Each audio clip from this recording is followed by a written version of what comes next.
So share with us your thoughts on really this kind of bad judgment on our Prime Minister, or do you think something more sinister is going on? Well, I'm no fan of Starmer. I'll put that out there. But I do think when we're looking at stuff like this, I work in the media, I think we have to own the truth, be sober, and also keep the facts the facts.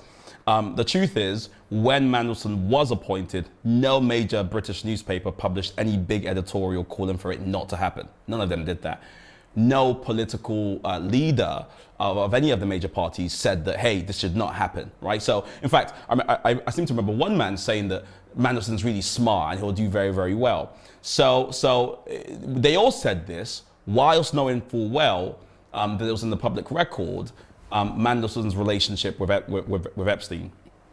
Why do I say all of this? Well, I think Starmer, at the time, made a decision based on what he knew and what was publicly available.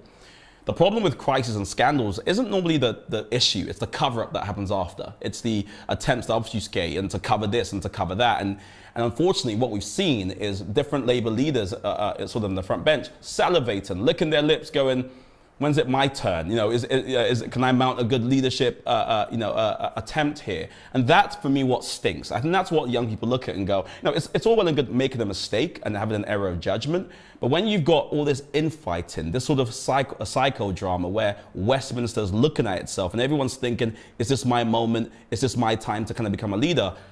Here's what we're not talking about: the victims. Here's what we're not talking about: the corrosion of in politics.